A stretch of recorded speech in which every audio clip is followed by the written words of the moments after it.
Hey YouTube, it's Kozak, and in this video I'm going to show you guys how to revert your hair back into an afro after having braids in. Alright, so you want to start off by taking out your braids. Any rubber bands that you have at the end or any accessories you have in your hair, you're going to want to take those out. Something to note is that you never want to manipulate your hair dry, so you're going to want to spray your hair with some water, just a light amount, just to have a little bit of moisture in your hair so you're not messing with your hair while it's completely dry. Another thing that makes taking out your braids significantly easier is using a rat tail comb. Just using the end of it to break your hair off into sections and split those braids apart. So yeah.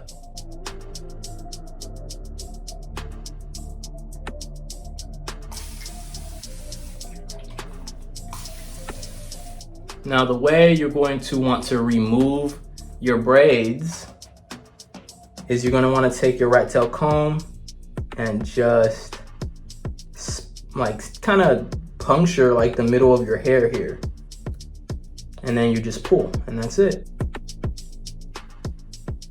When it comes to unraveling your braids, especially if you have cornrows, this should be fairly easy. You just go against the current pattern, so you're just going to do the opposite of braiding your hair.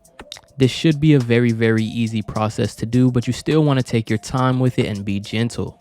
Once you get closer to the top, it gets significantly easier because the braid is a lot bigger. So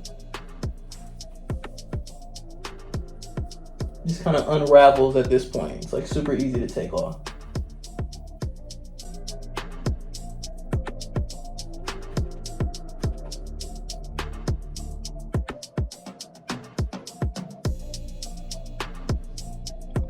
And we're at the very end there. And there we are. All right, let's do the rest of our hair here. Same thing with all the rest of them.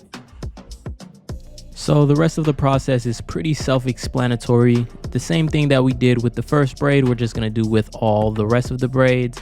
Remember, just take your time and be gentle. Don't be too rough. Don't be trying to like literally tear your braids apart. Just be gentle. If you get stuck at a certain area, just kind of keep messing with it, fiddling with it until eventually you are able to separate the pieces of hair. So after taking out all of our braids, we have a pretty solid twist out, but it's now time to hop in the shower to wash our hair.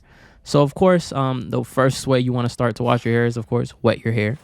What I like to do here is I actually like to begin by detangling my hair. So I'll wet my hair and start to detangle it just because it makes it significantly easier to detangle it later on. So before you even wash your hair, you detangle it, trust me, it'll make it a lot easier. All right, what you're gonna need now is a shampoo and a conditioner.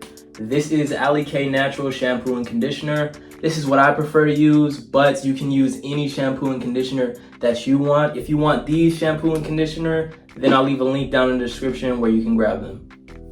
So one of the cool things about this shampoo is it actually has a nozzle, so it makes it a lot easier to apply it directly to your scalp.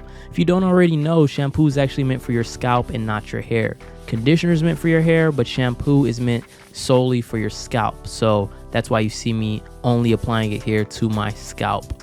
Very important. A lot of people don't use shampoo correctly, but you know, the more you know. So after shampooing, of course, we're going to rinse out our hair. It's actually okay to let the shampoo run through your hair while you're rinsing it out. It's completely fine.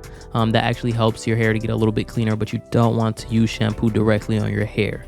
Okay, so after rinsing, I like to squeeze the remaining water out of my hair. All right, so our next step is to use conditioner.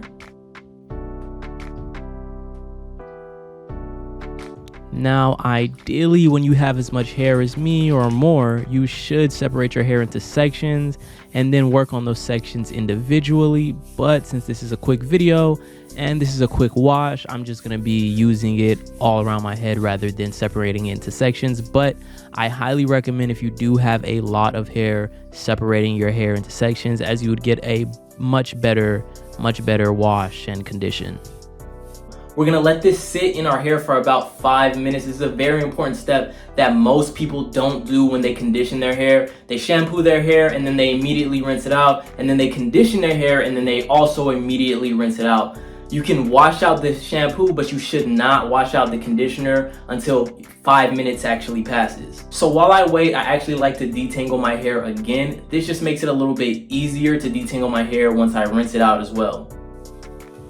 So because I detangled my hair before I washed it and then I detangled it again after I rinsed it, detangling it for the third time is going to be super easy, and it's going to make sure that my hair is thoroughly detangled. Again, this is a wide tooth comb that I'm using, so it makes it a lot easier. I recommend using a wide tooth comb instead of a fine tooth comb, as this is a lot better for curly hair like ours. All right, so now I'm gonna rinse everything out.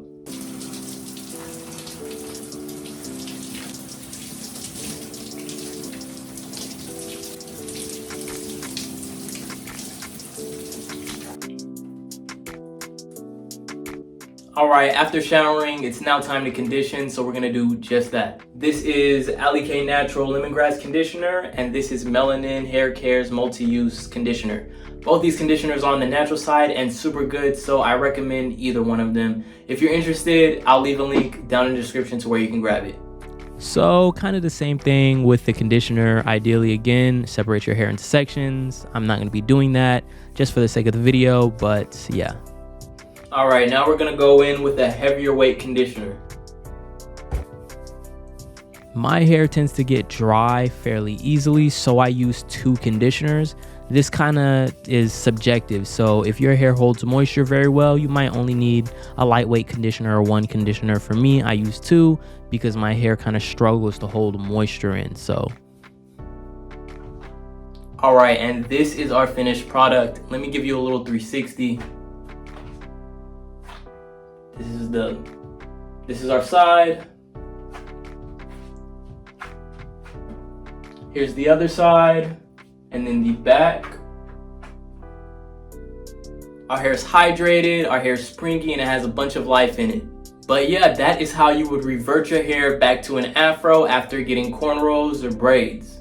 If you enjoyed the video, go ahead and hit the like button. And if you super enjoyed the video, feel free to leave a super thanks. It's like leaving a little tip and it directly helps out the channel. If you're new to the channel, what are you waiting for? Subscribe and turn on post notifications for more hair related content. But yeah, that's all the time that I have for you guys today. Thank you so much for watching, and until next time, I'll see you in the next video. Peace out.